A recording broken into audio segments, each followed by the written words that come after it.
Okay, students, now we are going to understand the next topic, that is retail trade. Okay, retail trade, as we have understood, is trading activity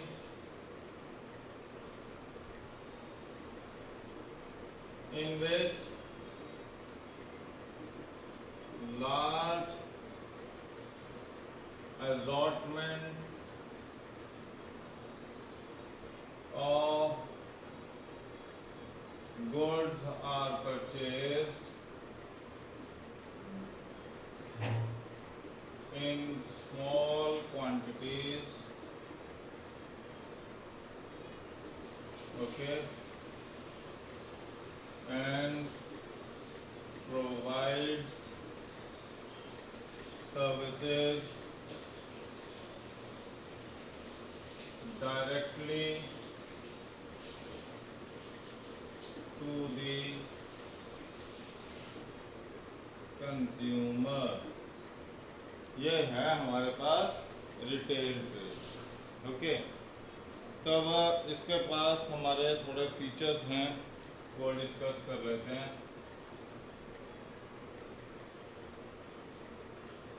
okay, so what are the features? First thing is it provides a link between wholesaler and ultimate consumer. Okay, तो ये है आपके पास सबसे पहला कि ये link establish करता है किसके बीच में? होलसेलर और कंज्यूमर के बीच में. It provides goods in small quantities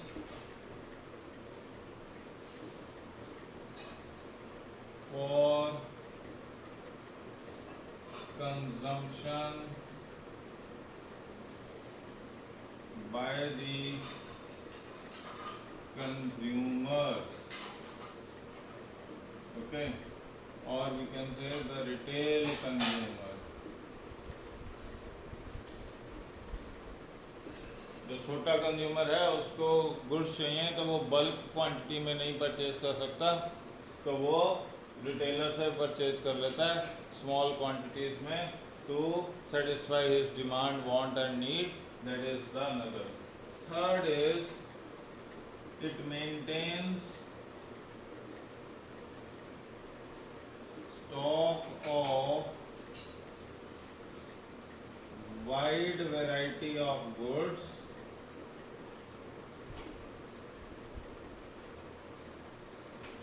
as well as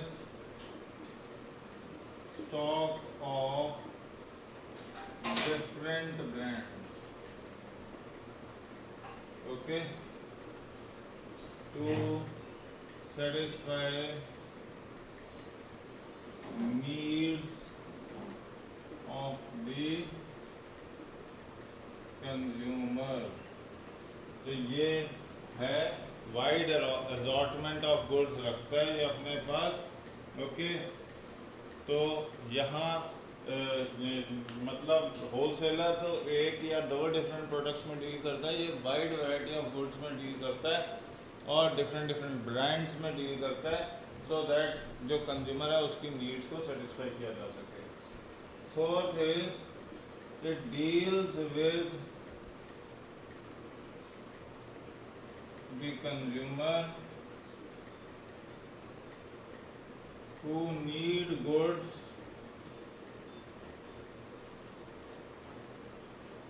for final consumption. Okay, and not for resale purpose. Okay, that is the another important feature of this. Okay, then these retailers are generally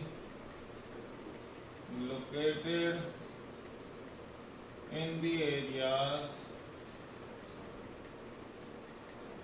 nearer to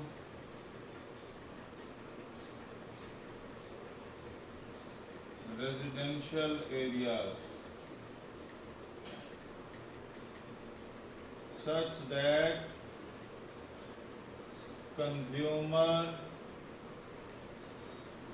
can easily approach the retailer. Okay. Sixth is retailer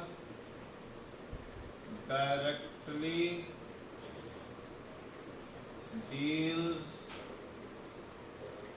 with consumer. Okay, thus establishes personal relationship. Okay, personal relationship to satisfy demand. तो ये कुछ features हैं कि वो personal relationship करता है, wide assortment of goods हैं, different brands के हैं, इनका डायरेक्ट रिलेशन है, एक नियरर लोकेलिटीज़ में ये अवेलेबल होते हैं, मतलब उन एरियाज़ में रहते हैं जहाँ रेजिडेंशियल लोकेलिटीज़ के आसपास रहेंगी ये shops, where people can easily approach them. Okay, और ये क्या कहते हैं, जब आपको इमरजेंसी की रिक्वायरमेंट होती है, you can't run up to wholesaler but you have to approach to the retailer for the goods, तो यहीं से मिल सकते हैं. तो ये इसके फीचर्स हैं. ओके, तो आजकल थोड़ा रिटेल शॉप का सिस्टम चेंज हो रहा है, ऑनलाइन रिटेल सिस्टम आने शुरू हो गया है, ऑटोमेटिक वेंडिंग मशीन भी आपका रिटेल बिजनेस का पार्ट है, इंटरनेट बिजनेस, इंटरनेट जो के थ्रू जो ट्रेडिंग एक्टिविटीज़ हैं, टेलीफोन के थ्रू जो ट्रेडिंग एक्टिविटीज़ हैं, ये सारी भी रिटेल बिजनेस की पार्ट बन गई हैं. So retail business is now changing its shape and structure. It's not necessary कि आपको एक फिज़िकल स्पेस चाहिए, वहाँ पे आप शो केस करोगे तभी प्रोडक्ट बेचे जा सकते हैं. तो Amazon, Flipkart, Reliance Trends is there, then Jio Mart is there, or Tata Click is there, Future Bazaar is there, Shoppers Stop is there. ये सारी वेबसाइट्स के थ्रू अपने प्रोडक्ट बेच रहे हैं. एंड दीज कंपनीज आर दो dealing through physical space also, but ये ज़रूरी नहीं है कि फ़िज़िकल स्पेस होगा तभी रिटेल बिजनेस चलेगा. आप वेबसाइट पर सारा सिस्टम इस्टेब्लिश करके वेयर हाउसेज इस्टेब्लिश कर देते हैं, and through those warehouses the goods are then being transported to various destinations through the courier services. Okay, special courier services हैं, जैसे फ्लिपकार्ट के पास ई कार्ट है, डिलीवरी है, and then there are many other companies coming up in this, DHL, FedEx, or there are many other companies who are coming in courier service. So they are getting wide business from the online companies, online retail companies, and that is the another new shape, new structure of retail business system. Okay, तो ये features हैं retail trade के. अब हम चलते हैं कि services क्या किस किस को प्रोवाइड कर रहा है रिटेल बिजनेस.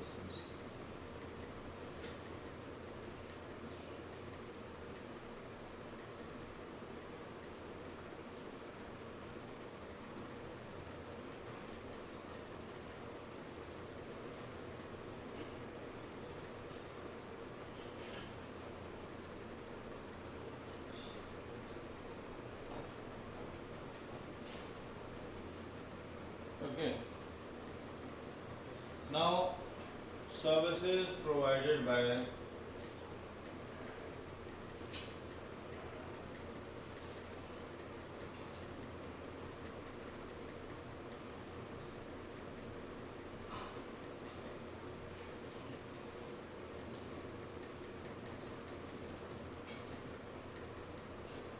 ये है आपके पास कि किस किस को सर्विसेज प्रोवाइड कर रहा है रिटेल बिजनेस। तो सबसे पहले तो हम आते हैं services to manufacturer.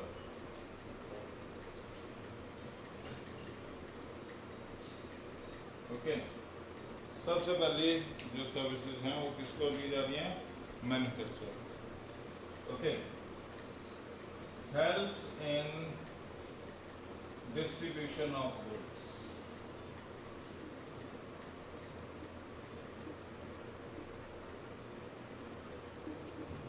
We know a manufacturer is located somewhere else, but the goods has to be consumed far and wide. And to make those goods available in the farthest area of world, for example, a product is being produced in California, but it is to be consumed in somewhere in Assam or Arunachal. Okay, तो कहाँ से कहाँ जाएगा product? California से Arunachal Pradesh India में आ रहा है, US से। So it exchanges itself through various hands and finally reaches in the hands of a retailer who provide that service available to the consumer who is in need of that particular product. एक product China में बन रहा है और वो आपको India में एक कॉर्नर में मिल रहा है, किसी भी कॉर्नर में, चाहे वो Oppo, Vivo, one plus, MI, then smallest product like a toy, a violin, a guitar or a cell, whatever the product which is being produced worldwide, you have to consume it at some other area and you have to make that product accessible or available to that consumer who is in demand of that product in the other corner of the world.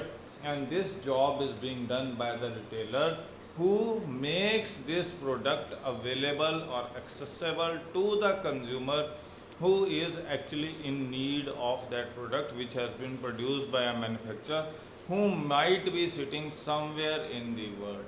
Okay, तो ये जो basic job है retailer का, that he makes the goods available to the final consumer which a manufacturer can't easily do it because he doesn't know where the demand is. Okay, तो ये retailer ही पता करता है कि डिमांड कहाँ है, किसको चाहिए, और वो उस प्रोडक्ट को वहाँ प्रोवाइड करता है which the manufacturer can't do it. So it is providing the service to the manufacturer that whatever the product has been produced by them, that is made available to the consumer who is in need of the product, and that is the first basic service. Second is personal selling.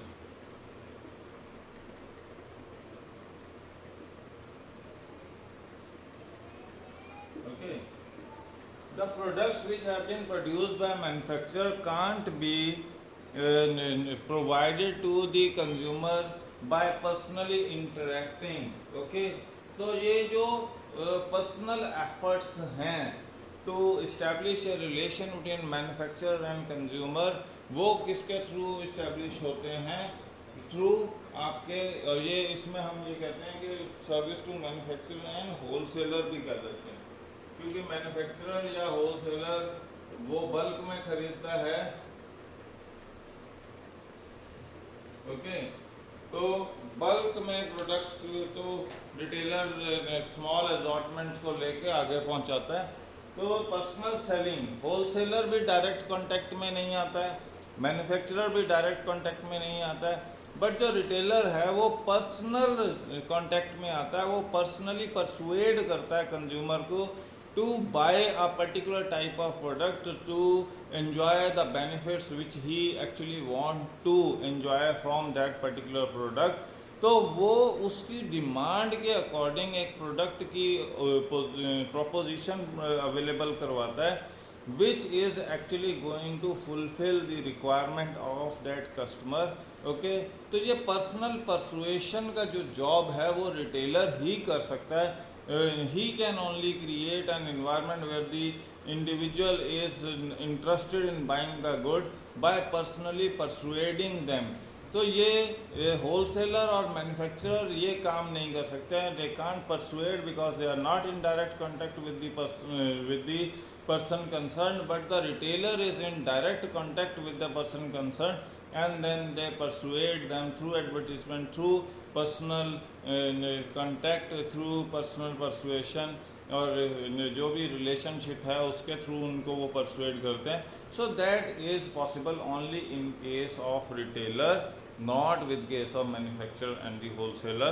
So that is the another important thing, that personal selling is being done by the retailer as compared to manufacturer and wholesaler. Okay, another is enabling large scale operation.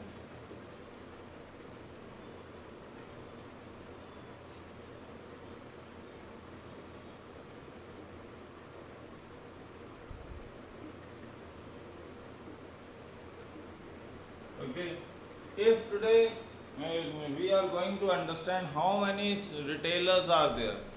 Reliance has given the data that there are approximately 3 crore retailers are there in this country. मतलब 135 करोड़ जनता को अगर आपको सामान पहुंचाना है तो groceries में ही 3 crore retailers हैं आपके पास। फिर क्लॉथ में रिटेलर है, फिर कॉस्मेटिक्स में है, मेडिसिन्स में है, और पता नहीं कितने कितने प्रोडक्ट्स हैं, उनमें हर चीज़ में रिटेलर्स अवेलेबल है। मतलब ग्रॉसरीज की बात हो रही है कि इस कंट्री में 3 करोड़ रिटेलर्स हैं। That means these 3 crore retailers who are working on the ground are helping you reach far and wide in the whole nation. और अगर रिलायंस को 3 करोड़ शॉप्स खड़ी करनी पड़ जाएं, फिजिकल शॉप्स, अमेज़न को, फ्लिपकार्ट को या किसी और को, then it will be one of the most complicated, difficult and time consuming and money consuming aspect, और इसमें लॉसेस होने के चांसेस ज़्यादा हैं। तो यहाँ मैन्युफैक्चरर और होलसेलर किसके ऊपर डिपेंड कर रहा है? उन रिटेलर्स के ऊपर डिपेंड कर रहा है जिसको रिलायंस कनेक्ट करने की कोशिश कर रहा है, अमेज़न कनेक्ट करने की कोशिश कर रहा है through Jio mart and through their own programme. Amazon has started their own programme of connecting all these retailers in the market and doing and approaching and reaching out to the last consumer in the market. तो ये जो job है far and wide, each and every consumer is being brought in contact with the manufacturer and wholesaler by the retailers only. Retailers are spread over vast territory and they are helping the companies, the manufacturer and the wholesaler provide their product available to that last individual who is staying in the last or the farthest corner of the country with the help of retailer. तो retailer बहुत बड़ी territory में आपके product को बेचने में, उसकी demand create करने में हेल्प करता है, जो मैन्युफैक्चरर और होलसेलर नहीं कर सकते, because they can't reach out to each and every individual on their own self. ये एक प्रॉब्लम है। Okay, another important thing is they collect the market, helps in collecting market information.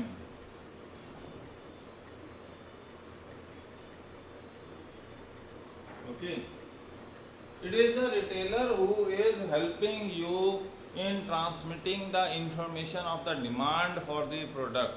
मान लीजिए कि आपके पास देसी घी की डिमांड है, किस देसी घी की डिमांड ज़्यादा आ रही है? अमूल की, वीटा की, पतंजलि की, मिल्क फूड की, वेरका की, किस प्रोडक्ट की? जिसकी डिमांड ज़्यादा आएगी उसकी वो रिकॉर्ड मेंटेन करते जाएंगे and they will ask the wholesaler to supply that product only.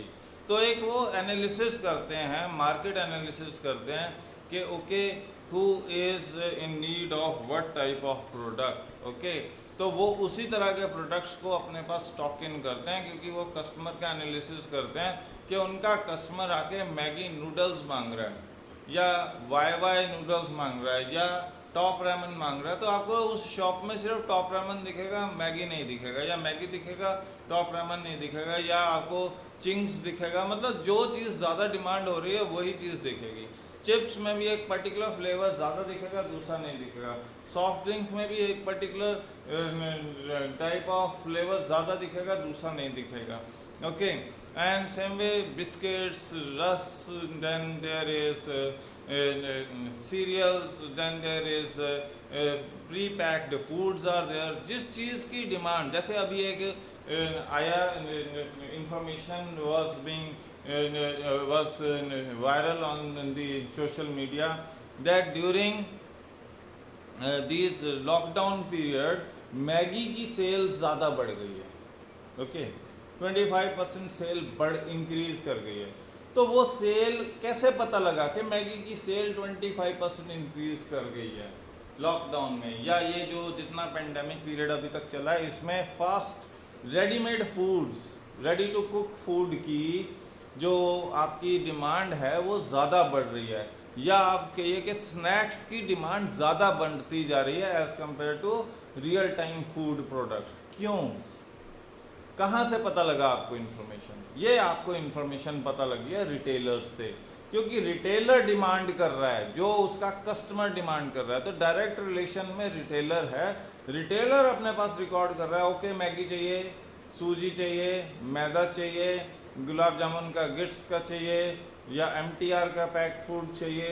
तो मतलब क्या कुछ चाहिए वो अपने पास रिकॉर्ड मेंटेन कर रहे हैं, and they are pushing for those products again and again, and every other 3 days or 5 days or 7 days a record is being maintained कि कितनी किस चीज़ की डिमांड बार बार आ रही है। तो वो उस चीज़ का स्टॉक मेंटेन करके रखते हैं कि 5 दिन में ख़त्म होता है या 10 दिन में ये स्टॉक ख़त्म हो जाता है, तो नेक्स्ट 10 डेज़ के लिए वो मंगा लेते हैं। तो अगर आपका स्टॉक जल्दी ख़त्म हो रहा है तो वो ज़्यादा स्टॉक रखेंगे, अगर आपका स्टॉक लेट ख़त्म हो रहा है तो वो मतलब इसकी डिमांड नहीं है, ये प्रोडक्ट तो नॉर्मल वे में चल रहा है। मगर दूसरे प्रोडक्ट्स, बिस्किट्स, चॉकलेट्स, आइसक्रीम्स, इनकी डिमांड ज़्यादा हो गई है, तो वो उसका स्टॉक अपने पास। जैसे आजकल पेंडेमिक में आइसक्रीम और सॉफ्ट ड्रिंक्स की डिमांड कम हुई है, because everybody is thinking that can cause problem, तो वो डाउन साइड में चला गया। But biscuits and various other products are there whose demand is going up, so they are maintaining stock of that। तो retailer आपको information देता है कि कौन सा प्रोडक्ट आपको चाहिए, किसकी डिमांड आपकी मार्केट में बढ़ रही है, और आप क्या प्रोडक्ट बना के ज़्यादा से ज़्यादा सप्लाई कीजिए, and that is it helps in collecting the market information, which direction market is moving. जैसे IT में अभी लैपटॉप अवेलेबल नहीं है मार्केट में, बहुत कम लैपटॉप्स अवेलेबल हैं। मतलब आपको ठीक है ऑनलाइन कंपनीज से मिल जाएगा, मगर फिज़िकली लैपटॉप्स नहीं अवेलेबल हैं, या माइक्स अवेलेबल नहीं हैं, या ट्राईपॉड्स अवेलेबल नहीं थे, या कुछ तरह के मोबाइल फ़ोन्स अवेलेबल नहीं हैं, क्योंकि सारा का सारा ऑनलाइन एजुकेशन में चल रहा है। तो ऑनलाइन एजुकेशन में जो जो टूल्स एंड इक्विपमेंट्स चाहिए थे वो ऑफलाइन अवेलेबल नहीं है, क्योंकि सप्लाई में शॉर्टेज आ गई है। और ठीक है ऑनलाइन बड़ी कंपनीज के पास हैं, रिटेल कंपनीज के पास हैं, बट ऑफलाइन जो फिज़िकल स्टोर्स हैं वहाँ पे वो प्रोडक्ट्स अवेलेबल नहीं है, and people have to pay extra cost to purchase that product. तो ये जो एस्पेक्ट है, ये एस्पेक्ट बता रहा है कि मार्केट की सिचुएशन किधर जा रही है। जब हम कहते हैं GDP will shrink by -5% as per CEO of chief of Infosys Narayana Murthy, that GDP हमारी 5% श्रिंक कर जाएगी नेगेटिव टेरिटरी में, लोएस्ट एवर सिंस इंडिपेंडेंस। तो वो कहाँ से इंफॉर्मेशन इकट्ठी करके दे रहे हैं? वो ये रिटेल एरिया से इंफॉर्मेशन इकट्ठी होते होते होलसेलर के पास जाती है, होलसेलर से मैन्युफैक्चरर के पास जाती है, वहाँ से वो एक एनालिसिस करते हैं कि क्या मूवमेंट हो रही है, किस चीज़ की डिमांड ज़्यादा आ रही है, किसकी कम हो रही है, and how much there will be positive and negative impact of the current situations. So ये मार्केट इंफॉर्मेशन कलेक्ट करने में आपको रिटेलर हेल्प करता है। Then another is it helps in promotion.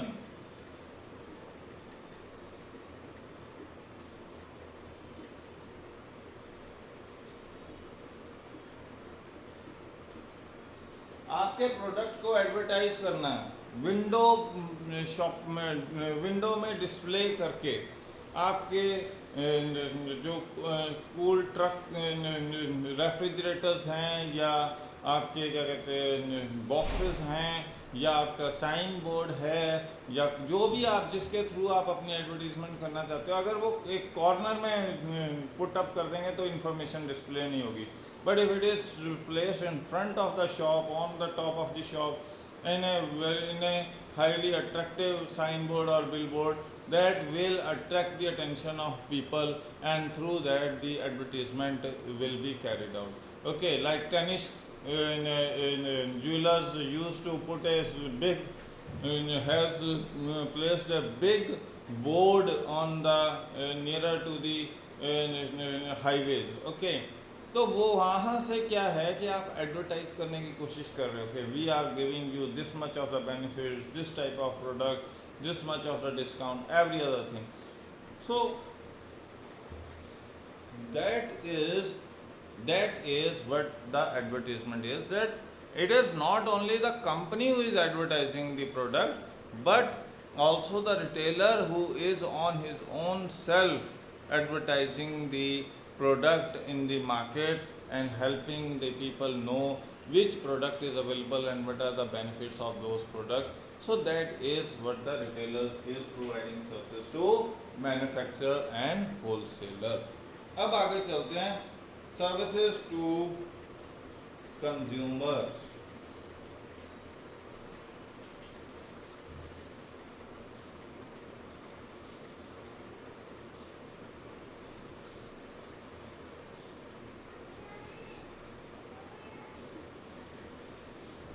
So what are the services which these retailers are giving? First thing is regular availability of product.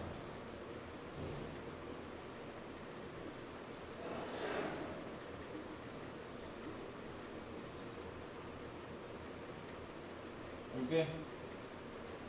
So when you have to get the product, you will approach to a retailer, and retailer will get that product available to you from whomsoever wholesaler that product is available with or manufacturer that product is available with.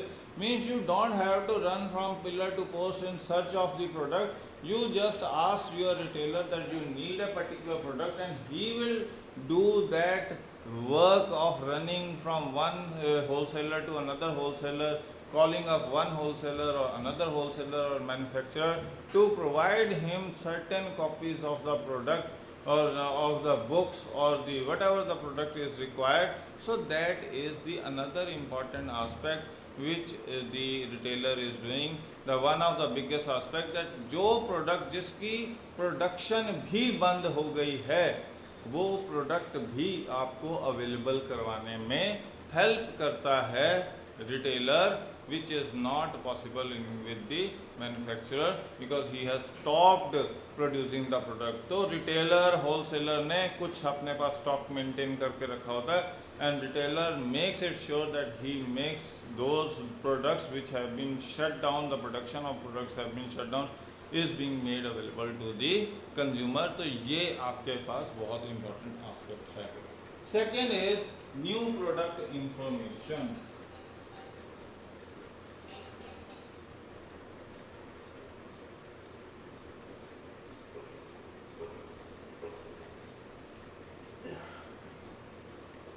Okay, these retailers regularly update you with the new products which are going to be produced or being made available in the market.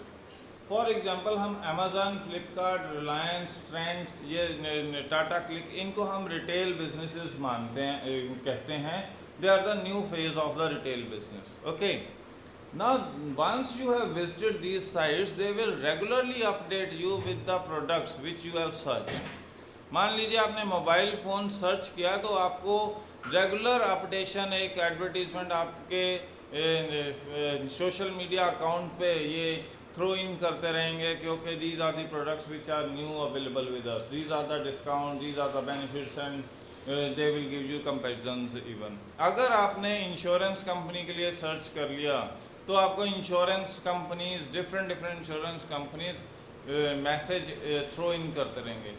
ये show करता है कि हमारा जो data है वो leak होता है from one company to another company to another company. Means हमारी जो सर्विस प्रोवाइडर है, चाहे वो आइडिया है, वोडाफोन है, एयरटेल है या जियो है, कोई भी है, BSNL है, they are leaking out our information. Search histories are being leaked out by Google to these companies, and then these companies start throwing in advertisement updating us with the new products which are available with us. Okay, तो ये है हमारे पास के retailer, ऐसे ही जो आपके पास local retailer है, mom and pop shops हैं, नेबरहुड शॉप्स हैं, या फिज़िकल शॉप्स हैं जहां आप बिजनेस एक्टिविटी करने जाते हो। When ever you will go they will say भाई साहब ये नया प्रोडक्ट आया, आप इसे देखो। ओके, ये नया प्रोडक्ट लॉन्च किया कंपनी ने। अगर आप बहुत फास्ट स्पीड पे लैपटॉप्स या मोबाइल फ़ोन चेंज करने वालों में से हो, और जब भी आप अपनी फेवरेट शॉप पे वापस जाओगे मोबाइल फ़ोन या लैपटॉप देखने के लिए, दे will give you information, this is the new product which is available. Like Windows is Microsoft is going to update its Windows in 2021, and it's going to provide Windows 10 with just 64-bit processor. तो मतलब जैसे ही आपने एक चीज़ search की तो आपके पास वो information आनी शुरू हो जाएगी कि अब नया क्या करने जा रहे हैं। माइक्रोसॉफ्ट विंडोज़ 10 में ऑफिस को पूरा का पूरा अपडेट करने जा रहा है। तो ये एक क्या है, आपके पास रिटेलर जो है वो आपको अपडेट करता रहता है रेगुलर बेसिस पे। ऐसे ही जैसे ये ऑनलाइन रिटेलर्स आपको अपडेट करते हैं, ऐसे ही आपके जो फिजिकल शॉप्स हैं, जब वहाँ जाओगे दे विल शो। मान लीजिए कि आप क्लॉथ परचेज करने गए हो, देन दे विल से कि देखिए भाई साहब ये नया एक कपड़ा आया है, ये this is the new style, new pattern, new type of stuff which has been introduce by the company, आपके लिए बहुत बेटर रहेगा। तो मतलब वो इस तरीके से पर्सनल रिलेशनशिप के थ्रू आपको अपडेट करने की कोशिश करते हैं कि what new products are being made available to you in their shop, and that is the another important service which the retailer is providing to consumer. Okay, then there is convenience in buying.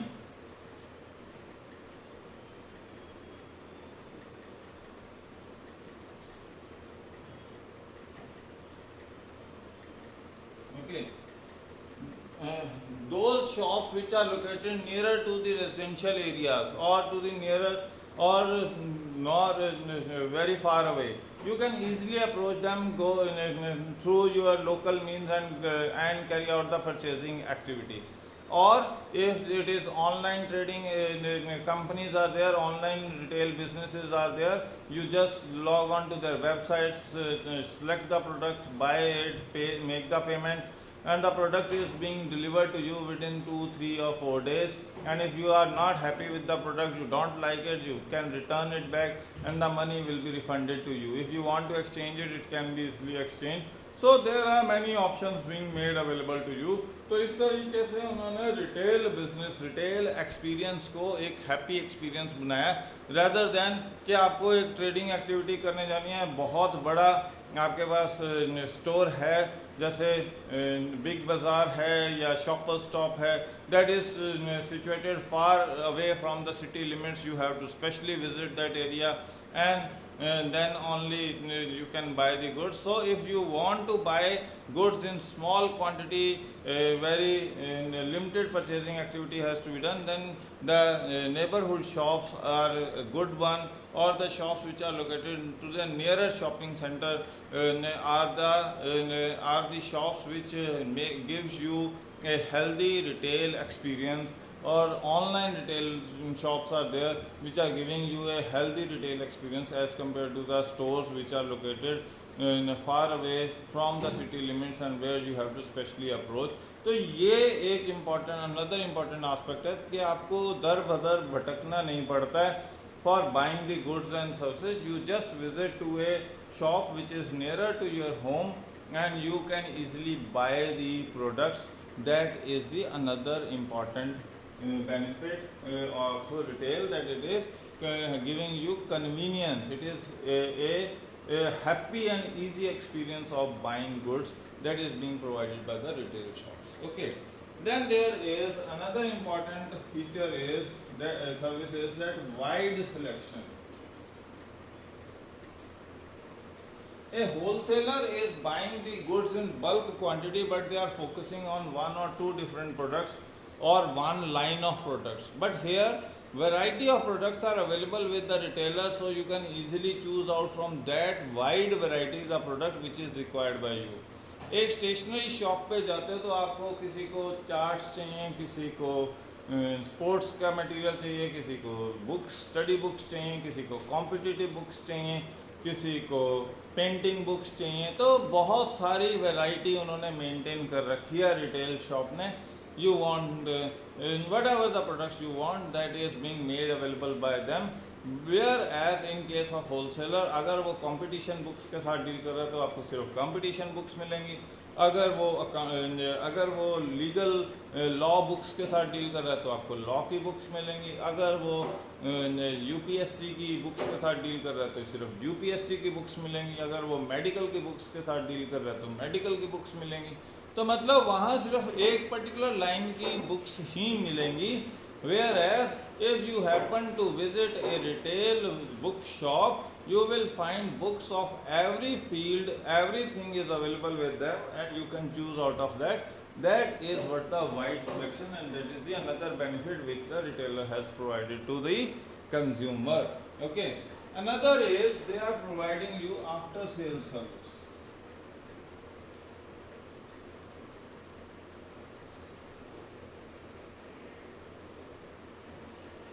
Okay, after sales services, supposing if you have purchased an air conditioner, these companies are providing you their free free services are being provided. For 3 free services or 5 free services or various other services are being provided, and some retail shops are helping you in delivering your goods at your doorstep. You make a phone call, you provide them list, the goods will be packed and delivered at your doorstep. तो ये after sale service है आपके पास. Repair maintenance की after sale service है. So this is being done so that you are happy and you again and again repeat purchase from that particular store only. तो ये after sale service आपको provide की जाती है. Then another important thing is they provide credit facilities.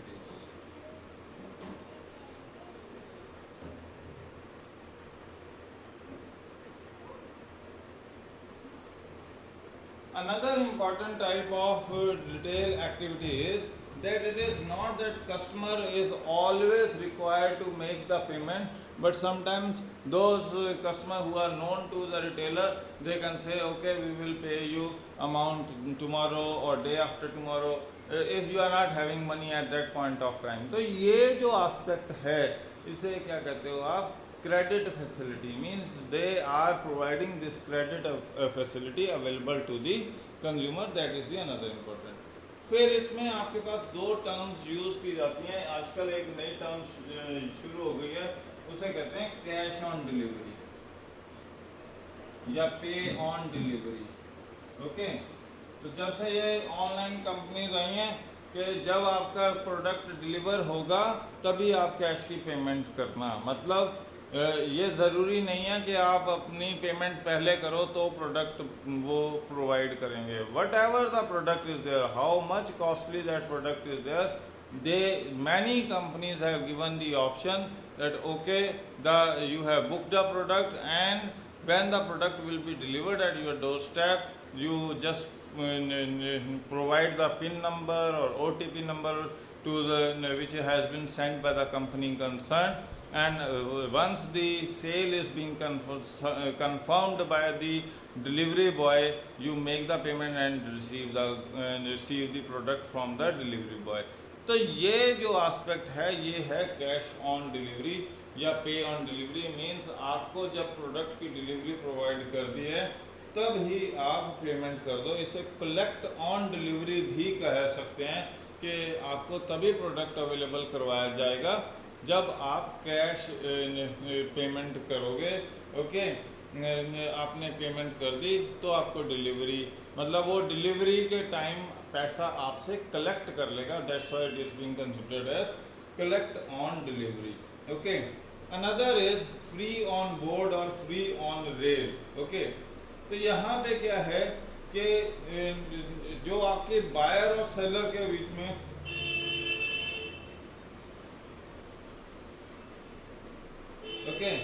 तो इसमें क्या है, फ्री ऑन बोर्ड और फ्री ऑन रेल में क्या है कि जो फ्रेट के चार्जेस है वो कौन बियर कर रहा है, up to the point of delivery by the seller. Seller उस फ्री ऑन डिलीवरी का या फ्री ऑन बोर्ड का जो खर्चा, जो फ्रेट का खर्चा है वो सेलर बियर कर रहा है, उसे कहते हैं हम फ्री ऑन बोर्ड या फ्री ऑन रेल है आपके पास। ओके, और इसमें सारा का सारा जो कंसाइनमेंट में जो भी चार्जेस हैं वो सारे इंक्लूडेड होते हैं।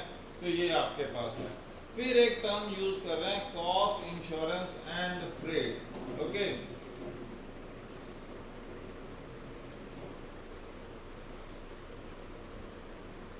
कॉस्ट, इंश्योरेंस एंड फ्रेट है। तो कॉस्ट, इंश्योरेंस और फ्रेट में क्या है कि हमारे पास जो भी प्रोडक्ट आया है, जो भी प्राइस है, it includes all the charges of cost, insurance and freight. मतलब कॉस्ट ऑफ प्रोडक्ट तो है ही है, प्लस इंश्योरेंस प्लस फ्रेट उसके बीच में एडेड है, वो फाइनल प्रोडक्ट है। मतलब परचेजर अपनी पॉकेट से कोई एक्स्ट्रा पैसा नहीं देने जा रहा है। That will be the insurance and freight money will be paid out of sellers pocket, and जो वो चार्जेस ले रहा है वो ग्रॉस चार्जेस हैं which includes insurance and freight charges. तो आपके पास एक थी कैश ऑन डिलीवरी और दूसरा था आपके पास FOB, that is free on board और फ्री ऑन रेल, और तीसरा आपके पास टर्म यूज हुई cost, insurance and freight.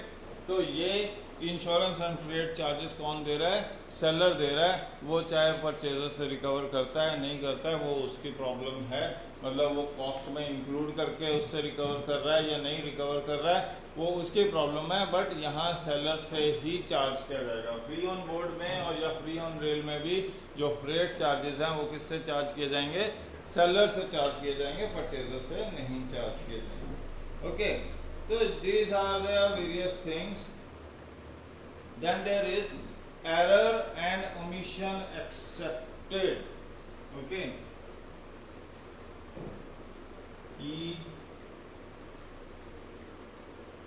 Error and omission accepted. Okay. ये error and omission क्या है कि ट्रेड डॉक्यूमेंट्स में जो मिस्टेक्स हुई हैं, ओके, या आपने कोई भी जो ट्रांजैक्शन भूल गए हो उसे रिकॉर्ड मेंटेन करने में, इसकी सारा का सारा जो है वो बियर कौन कर रहा है, वो सेलर बियर कर रहा है। जो legal, so that legal liabilities जो हैं वो रिड्यूस की जा सकें बिकॉज ऑफ द इनकरेक्ट और incomplete information which has been supplied, जैसे प्राइस लिस्ट में या कैश मेमो में या इनवॉइस में या कोटेशन में।